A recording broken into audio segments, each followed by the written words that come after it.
Hi class, welcome back to Psych 2314. I hope you enjoyed our little video asking Ethan and Hannah what they think love is. Of course, I said I didn't know what they were going to say. I don't think we saw a ton of cognitive difference. Hannah at age 12 is definitely entering formal operational thought. She talked about caring, respect, and not taking someone for granted. So you can see those are abstract ideas. She's clearly not a concrete thinker. However, Ethan's thinking, I think, was more advanced and developed. He's thinking to himself that love is a complex set of emotions that originates in the brain. Now, I think they're both really good answers, and we're going to talk about both of those aspects of love as we do our lessons in chapter 11. So we're going to look at Sternberg's triangular theory of love here for just a few minutes. So Sternberg, this is him, Robert Sternberg. We've seen him before. He had a triangular theory of intelligence. The guy likes triangles for some reason, and this is his theory of love. So that's a lot right here. No worries. We're going to walk through this. You can see at each of the points, the points on the triangle, we have intimacy, we have passion, and we have commitment. And you can put two together to get a particular kind of love. You can put these two together to get romantic love. You can have one alone, okay? Or you can have all three. Let's walk through that. So intimacy, commitment, and passion are the 3 points of the triangle. You'll want to know that for the test. Intimacy, what is that? Well, those are those feelings of warmth and understanding. Some of you probably have a friend that you love. Now, it's not romantic. You're not committed. If your friend moves away, the friendship will probably dissipate a little bit. Okay, so intimacy, we would call that, if that's all there is, we would call that liking. Passion, of course, you guys know what this is. She says, I'm sorry, Peter, we have to separate. My brain can no longer maintain the intense neural activity of infatuation. This hints at what Ethan was talking about. Dopamine absolutely surges during infatuation, which is what you have when you only have the passion.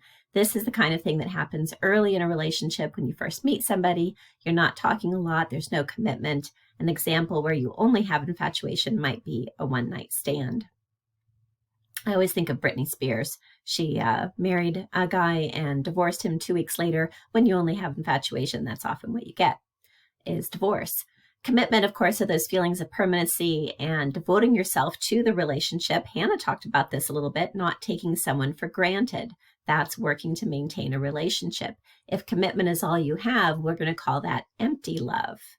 Example of this might be parents who stay together for the sake of the children. Now, you can have any kind of combination. If you might have 2 or 3 elements. If you have romantic love, then you have the intimacy, lots and lots of talking with lots and lots of physical attraction, but you're not committed yet. That's pretty typical for early in a relationship. You might end up later on in what's called companionate love, where the passion has kind of faded, but you still do lots of talking. There's still lots of commitment, sometimes more advanced marriages, that are maybe 20, 30, 40 years old might be moving into companionate love. Fatuous love is a little bit harder to wrap your mind around. This is where you have the passion and the commitment, but no talking. Okay, so lots of physical attraction and you're committed to each other, but you don't spend time talking. And then finally, consummate love is in the middle with intimacy, passion, and commitment. Let's see a couple of examples. In class, I like to ask everybody to think about some examples, and I always get some interesting answers.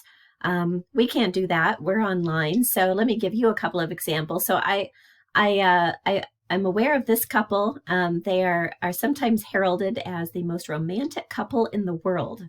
They have married each other 6 times. They've broken a world record with 4 ceremonies in one day, and they plan to keep getting married every year until they die. I don't know if that fits your definition of romantic love or not, but they are sometimes called the world's most romantic couple. Remember, romantic love is where there's got the passion and the commitment, you've got the passion and the intimacy, but not the commitment. Now they're making lots and lots of commitments. So I don't know that they really fit for romantic love, but they are called a romantic couple. Let's look at fatuous love. That's a hard one, right? So you've got the passion and the commitment, but no talking.